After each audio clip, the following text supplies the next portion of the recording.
Israel হয়েছে আমেরিকার জন্য একটা ম্যাড ডগ, পাগলা কুকুর। ইরানকে এখন নিজেকে সিকিউর করতে গেলে এখন ইসরায়েলকে হামলা করতে হবে। ইরান বরং ইসরায়েলের এয়ার ডিফেন্সটাকে ভেঙে দিয়েছে, কিন্তু ইসরায়েল পারেনি ইরানের এয়ার ডিফেন্সটাকে ভাঙতে। পারমাণবিক অস্ত্র আমার মনে হয় ব্যবহার হওয়ার একটা সম্ভাবনা আছে। অলরেডি পুরো বিশ্বটা দুইটা সেকেন্ড ওয়ার্ল্ডের সময় আমরা যেটা দেখেছিলাম, যে একটা হচ্ছে আপনার মানে জার্মানির পক্ষের একটা বাহিনী, আরেকটা ছিল যেটা রাশিয়ান, যেটা অ্যালাইড ফোর্স।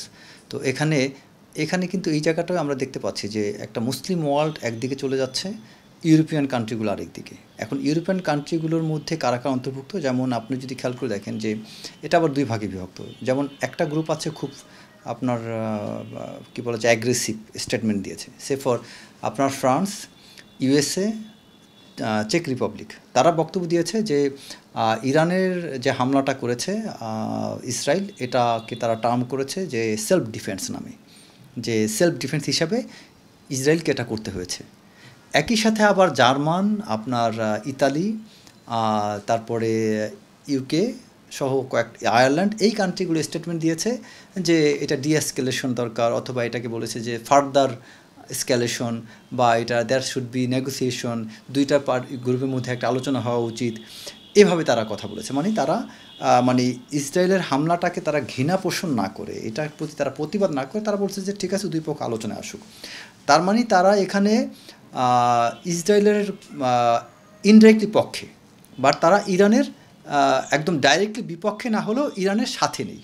এইটা হচ্ছে ইউরোপিয়ান কয়েকটা কান্ট্রি স্টেটমেন্ট। বিষয়টা খুব সূক্ষ্ম ডিফারেন্স, খেয়াল করবেন। আবার একই সাথে খেয়াল করবেন যে ইসলামিক স্টেটগুলো, বিশেষ করে মিডল ইস্টের যে ইসলামিক কান্ট্রিগুলো, সে জায়গায় আপনার Iraq already they filed a case to United Nations security কাউন্সিলের কাছে একটা কেস করেছে যে তাদের আকাশ সীমা কেন ব্যবহার করা হয়েছে। কারণ যখন ইসরায়েল হামলা করে, এয়ার স্ট্রাইক করে, তখন ইরাকের আকাশ সীমা দিয়ে সেই স্ট্রাইকগুলো হয়েছে। সো এই জন্য তার অনুমতি ছাড়া এয়ার স্পেস ব্যবহার করার কারণে ইরাক অলরেডি তারা এখানে কেস ফাইল করেছে। পাশাপাশি আপনার Saudi Arab, then Qatar, Bahrain, Oman, Dubai, সব কান্ট্রিগুলো কিন্তু তারা পরিষ্কারভাবে বলছে এটা হচ্ছে this violates international law, United Nations security কাউন্সিলের যে চার্টার আছে সেটাকে তারা ভায়োলেট করছে। সো তার মানে তাদের অবস্থানটা স্ট্রেটলি ইসরায়েলের বিপক্ষে। ইসরায়েলের যে অ্যাটাকটা করছে এটার বিরুদ্ধে তাদের অবস্থানটা। আর আপনি খেয়াল করে দেখবেন যে ইরানকে এতটা বেশি প্রেস করা হয়েছে। আপনি দেখবেন যে কোনো বিষয় যদি খুব বেশি প্রেস করতে থাকেন, প্রেশার দিতে দিতে এক পর্যায়ে কিন্তু ব্যাকফায়ার করে। ইরান এমন একটা পর্যায়ে পৌঁছে দিয়েছে, এখন ইরান চাইলেও এখান থেকে ফিরতে পারবে না। কারণ হচ্ছে ইরানের যদি এখানে নেতানিয়াহু যদি এখান থেকে ফিরতে গেলে সে তার জনগণের সাপোর্ট হারাবে, এবং ইরান গভর্নমেন্ট যদি এখানে বা তাদের যে মিলিটারি ফোর্স তারা যদি এখানে অ্যাকশন থেকে ফিরে যায়, তখন তাদের জনগণ তাদেরকে প্রত্যাখ্যান করবে। সো তারা চাইলে পেছন দিকে যেতে পারবে না। কারণ তাদের যে হামলাগুলো হয়েছে, তাদের রাষ্ট্রের সর্বোচ্চ পর্যায়ে কয়েকজন টপ লিডার, এবং নট অনলি যে স্ট্রাইকটা করা হয়েছে সেটা কিন্তু ধারণা করা হচ্ছে তাদের পরমাণু বা তাদের যে ইউরেনিয়াম সমৃদ্ধ যে প্রোগ্রাম যে জায়গাটাতে, সেখানে। সো এটা তাদের জন্য খুবই এবং এখানে মানে এর কথার মধ্যে বিটুইন দ্য লাইন আরেকটা জিনিস বলে নেই যে এটা কিন্তু অনেক বড় নিউক্লিয়ার থ্রেট। কীরকম, আপনার যদি ইরানের কাছে আসলেই পারমাণবিক অস্ত্র থেকে থাকে, তখন কিন্তু ইরান কিন্তু এই জায়গাটা কাউন্টার, মানে তারা হয়তো ইসরায়েলে তাদের এটা টেস্ট করতে পারে। কেন?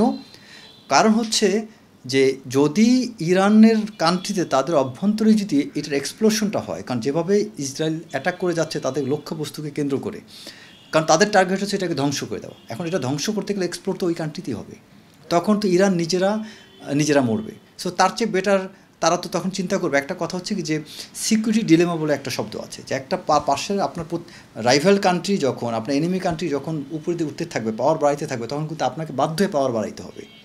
সো নিজেকে সিকিউর করার জন্য তখন অন্য কান্ট্রির প্রতি আপনাকে কম্পিটিশন লিপ্ত হতে হয়। ইরানকে এখন নিজেকে সিকিউর করতে গেলে এখন ইসরায়েলকে হামলা করতে হবে। আদারওয়াইজ এই ধরনের সিকিউরিটি ডিলেমা থেকে তাকে কিন্তু বের হয়ে আসতে হলে তখন ইরানের হাতে আর অপশন নাই। আর আরেকটা বিষয় হচ্ছে যে এই নিউক্লিয়ার এটার ক্ষেত্রে যেমন ভারত পাকিস্তান বিষয়টা, এখানে এটার কিন্তু প্রভাবটা পড়বে। অলরেডি পাকিস্তানের কয়েকজন জার্নালিস্ট স্টেটমেন্ট দিয়েছে যে ইসরায়েল আজকে ইরানকে হামলা করেছে, কালকে আমাদের প্রতি আসতে পারে। এইদিকে ভারত আবার ঘোষণা দিয়েছে যে ইসরায়েলকে তারা মেডিকেল সাপোর্ট দিবে। খেয়াল করে দেখেন, ইন্টারকানেক্টেড হয়ে যাচ্ছে কিন্তু। সো এখানে ভারত পাকিস্তান অলরেডি তারা একটা ওয়ারের মধ্যে আছে। একটা কোল্ড, এখন যুদ্ধটা এই মুহূর্তে থামলো, এটা কোল্ড ওয়ার চলছে, কিন্তু তাদের মিডিয়া তারা কিন্তু ফাইট করে যাচ্ছে। সো এখানে ভারত ইসরায়েলের পক্ষে অবস্থান নেওয়া, পাকিস্তান ইরানের পক্ষে অবস্থান নেওয়া, তার মানে কি পাকিস্তান ইরানের যদি পারমাণবিক অস্ত্র নাও থাকে, যদি পাকিস্তান সাপোর্ট দিয়ে বসে তখন। আচ্ছা, এখন আরেকটা বিষয় হচ্ছে ইরান একটা হিপোক্রেটিক রোলে আছে, মারাত্মক রকম এখানে হিপোক্রেসি করছে। কীরকম খেয়াল করে দেখেন যে ইসরায়েল অনেক বড় একটা হিপোক্রেসি করছে। কিভাবে? ইসরায়েল সবসময় বলে আসছে যে ইরানে পরমাণু এখানে তৈরি করা হচ্ছে, তারা এখানে নিউক্লিয়ার প্রোগ্রাম এখানে এস্টাবলিশ করেছে, তাদের এখানে ইউরেনিয়াম সমৃদ্ধ নিয়ে তারা বিভিন্ন কাজ করছে, ব্লা ব্লা অনেক কিছু। কিন্তু ইসরায়েলের কয়টা পারমাণবিক অস্ত্র আছে তা কিন্তু তারা ডিক্লেয়ার করে নেই, এবং তারা কিন্তু এখন পর্যন্ত নন প্রলিফারেশন এগ্রিমেন্টের চুক্তিতে সাইনও করেনি। তার মানে কি, তোমার কি আছে না আছে তুমি কিন্তু কিছুই বলছো না, তুমি প্রলিফারেশন চুক্তিতে তুমি সাইনও করো নাই, তাহলে তুমি ইরানকে নিয়ে কথা বলো কীভাবে? সো এই জায়গা তো ইসরায়েলের একটা ডুয়েল রোল হচ্ছে। আবার একই সাথে ইসরায়েল হয়েছে আমেরিকার জন্য একটা ম্যাড ডগ, পাগলা কুকুর। আমেরিকা ইসরায়েলকে যেমন খুশি তেমন ওই পাগলা কুকুরটাকে তিনি লেলিয়ে দিচ্ছেন। পুরো মিডল ইস্টটাকে অস্থিতিশীল করে তুলছে কিন্তু এই ইসরায়েল। আর সেই ইসরায়েলের বিরুদ্ধে আমেরিকা কিন্তু মানে ইসরায়েল কিন্তু বারবার আপনার সিকিউরিটি কাউন্সিলের যে চার্টার অনুযায়ী যে আপনার চার্টার 7 অনুযায়ী যেটা যে বিষয়গুলো মানার কথা সেটা কিন্তু মানছে না। এবং ইসরায়েল একটা কান্ট্রি অন্য একটা দেশের সরাসরি এয়ার স্ট্রাইক করা, অন্য একটা দেশে আপনার ক্ষেপণাস্ত্র নিক্ষেপ করা, এটা তো ইউনাইটেড নেশনসের সিকিউরিটি কাউন্সিলের মানে চার্টার অনুযায়ী যে ল সেটাকে ভায়োলেশন করছে, ইন্টারন্যাশনাল লকে ভায়োলেট করতেছে, প্লাস এখানে মানে ইন্টারন্যাশনাল সিকিউরিটি নর্মসকেও সে ভায়োলেট করছে। তো সব দিক থেকেই তার মানে সব ধরনের ভায়োলেশন ইসরায়েল করে ফেলছে।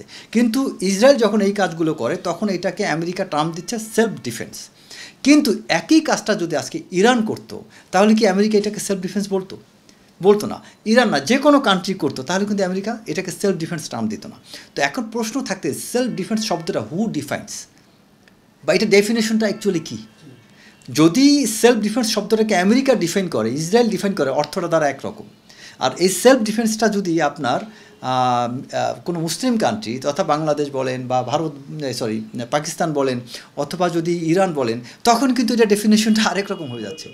তখন তারা বলছে যে তুমি সেলফ ডিফেন্সের নামে তুমি এটা করতে পারো না, তুমি ওয়ার অন টেরর করতে পারো না। বাট আমেরিকা যদি করে তখন এটাকে সে জাস্টিফাই করছে। এটাকে থামানোর সম্ভাবনাটা মানে একেবারেই থামবে না, দ্যাটস ফর শিওর। যদি সাময়িকভাবে থামে, kind of cold war type কিছু চলতে থাকবে। যেমন ধরেন ইকোনমিক ওয়ার হতে পারে, এখানে পলিটিক্যাল ওয়ার হতে পারে, রিজনাল ইনস্টেবিলিটি হতে পারে, প্রক্সি ওয়ার হতে পারে। ডাইরেক্ট ফুল স্কেল যুদ্ধ না হলেও এটা প্রক্সি ওয়ার টাইপ কিছু চলতেই থাকবে। কেন? বিষয়টা হচ্ছে নেতানিয়াহু তার নিজের দেশে কিন্তু সে জনপ্রিয় না, সে ইন্টারনাল পলিটিক্সের ক্ষেত্রে সে প্রচণ্ড খারাপ অবস্থায় আছে। সো নেতানিয়াহু যতদিন পর্যন্ত ইরানকে সামনে রেখে সে এই অ্যাক্টিভিটিসগুলো কন্টিনিউ করবে ততদিন পর্যন্ত নেতানিয়াহু তার দেশে জনসমর্থন পাবে। সো নেতানিয়াহু কিন্তু অ্যাকচুয়ালি পার্সোনালি পলিটিক্যালি বেনিফিশিয়ারি হওয়ার জন্যই কিন্তু সে ইরানকে এখানে বারবার কিন্তু সে এই যুদ্ধের দিকে সে ইরানের সাথে সম্পৃক্ত হচ্ছে এবং বারবার হামলা করছে। এটা নেতানিয়াহুর একটা বেনিফিট। একই সাথে এখানে এই মিডল ইস্টে যতদিন এই অয়েল ক্রাইসিসগুলো হইতে থাকবে, যেমন এই ঘটনার কারণে কিন্তু অলরেডি তেলের দাম বেড়ে যাবে এবং আপনার পুরো বিশ্বে কিন্তু এক ধরনের অর্থনীতিতে একটা আপনার প্রভাব বিস্তার করবে। পুরো whole world will be affected economically. So এই জায়গাটাতে কিন্তু আমেরিকার চেয়ে অন্যান্য কান্ট্রিতে কিন্তু অনেক বড় প্রভাব পড়বে। এখন আমেরিকা অনেক কিছু কিন্তু চায় যেটা ঘটুক, কারণ সে জানে যে এটা তারও ক্ষতি হবে, কিন্তু তার চেয়ে বেশি ক্ষতি হবে অন্য কান্ট্রিগুলোর। আর এই জায়গাটার সাথে কিন্তু এখানে চায়না, রাশিয়া তাদেরও কিন্তু কিছু বিষয় আছে। চায়না, রাশিয়া কিন্তু সরাসরি প্রকাশ্যে ইরানের পক্ষে অবস্থান অনেক ক্ষেত্রে না নিলেও তারা কিন্তু তাদের সম্পর্ক খুব ভালো আছে। যেমন ইরানে কিন্তু অলরেডি একটা চুক্তি হয়েছে যে চায়না, রাশিয়া, ইরান তারা কিন্তু নেভাল এক্সারসাইজ করবে, they will conduct a naval exercise. So এই ধরনের মানে মিলিটারি এক্সারসাইজ এটা কিন্তু অনেক বড় একটা ঘনিষ্ঠতার বহিঃপ্রকাশ। সো তাদের মধ্যে সেই ঘনিষ্ঠ সম্পর্ক আছে। সো এখানে এত কিছু সত্ত্বেও এখানে আমেরিকা কেন ইসরায়েলকে এটা করতে দিল?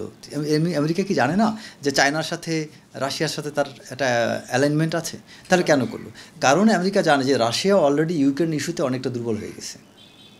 আর চায়নার নিজেরও অনেক ক্রাইসিস ইস্যু আছে, যেমন এই প্যাসিফিক রিজনে, যেমন আমাদের এখানে বাংলাদেশের কথা চিন্তা করেন যে এখানে মায়ানমার যে করিডোর ইস্যু নিয়ে, এই জায়গাটায় কিন্তু তারপরে তাইওয়ান ইস্যু, মায়ানমার ইস্যু, এগুলো নিয়ে কিন্তু চায়না অলরেডি, ভারত, চায়নাও যে খুব একটা ভালো একটা অবস্থান আছে তা না। তো এর মধ্য দিয়ে মিডল ইস্টটা যদি ক্রাইসিস হয় তখন কিন্তু হোল ওয়ার্ল্ডের অ্যাটেনশনটা ওই জায়গায় চলে যাবে। অ্যাটেনশনটা ওই জায়গায় দিয়ে আমেরিকা হয়তো অন্য একটা কিছু করতে পারে, যেটা আমেরিকার হয়তো অন্য একটা পরিকল্পনা থাকতে পারে। কারণ আমি এটা কেন বলছি, যে এই ঘটনার ইম্প্যাক্টটা অবশ্যই আমেরিকার মতো একটা কান্ট্রি অবশ্যই অ্যাসেস করে রাখছে। আমরা দেখতে পাচ্ছি এটার ইম্প্যাক্টটা অ্যাপারেন্টলি মনে হচ্ছে ইসরায়েলের বিরুদ্ধে যাচ্ছে। এখন এমন হতে পারে ইসরায়েল ক্যান বি দ্য, আপনার এখানে মানে এই জায়গায় কী বলা যায়, যে সেই জায়গাটা এসকেপ ডগ হইতে পারে, আমেরিকার এখানে বলির পাঠা হতে পারে এখানে ইসরায়েল।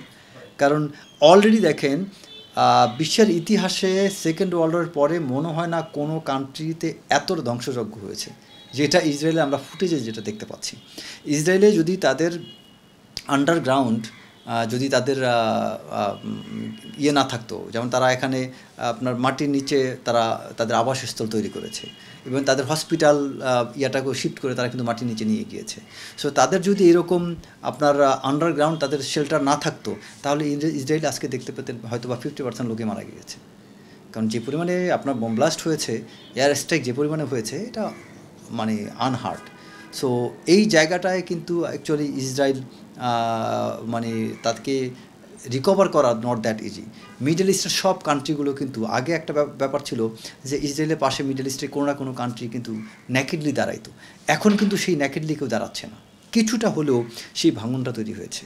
সো এখন যেহেতু ইরানের পক্ষে ডাইরেক্টলি কেউ যুদ্ধ ঘোষণা না করলেও, বাট ইরানের বিপক্ষে কিন্তু নির্দিষ্ট কয়েকটা কান্ট্রি ছাড়া কেউ নাই। আর Iran is a very vast country. Israel ইরানের কাছে একটা সর্ষের দানার মতো।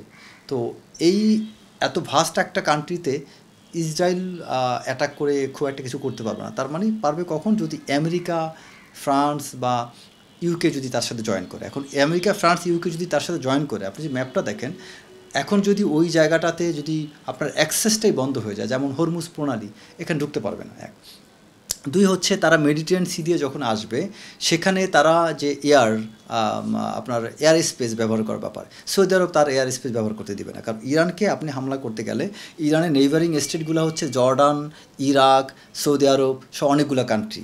এখন এই জায়গায় জর্ডান বলে দিয়েছে সে এয়ার স্পেস কাউকে ব্যবহার করতে দেবে না। তো এখন এমন হতে পারে জর্ডান দেখা গেলো আমেরিকাকেও করতে দিল না, ইরানকেও করতে দিল না। তার মানে কি, আমেরিকা ওখানে পারলো না তার এয়ার স্পেস ব্যবহার করতে, আর তারা নেভি নিয়ে ইরানের ধারে কাছে যেতে পারছে না। তারপরে আপনার ফিজিক্যাল ফোর্স নিয়েও যাওয়ার সুযোগ নেই। সো তাকে যা করতে হবে, ওইখানে বসে তাকে ক্ষেপণাস্ত্র হামলা করতে হবে। কিন্তু ইন দ্য মিন টাইম কিন্তু আবার ইরানে কিন্তু তাদের যে আপনার এয়ার ডিফেন্স সিস্টেমটা, এটা কিন্তু প্রমাণ করেছে দ্যাট ইজ এ স্ট্রং। কারণ গতকালকে আমরা ভিডিওতে দেখছি, আমরা কিন্তু এতদিন এটা জানতাম না যে ইরান বরং ইসরায়েলের এয়ার ডিফেন্সটাকে ভেঙে দিয়েছে, কিন্তু ইসরায়েল পারেনি ইরানের এয়ার ডিফেন্সটাকে ভাঙতে। সো এই দিক থেকে বিবেচনা করলে ইরানকে আসলে দুর্বল ভাবা যাবে না। ইরান যথেষ্ট শক্ত একটা অবস্থানে আছে। তো এই অবস্থায় আমার মনে হয় না যুদ্ধটা থামবে, এবং এটা পারমাণবিক অস্ত্র আমার মনে হয় ব্যবহার হওয়ার একটা সম্ভাবনা আছে।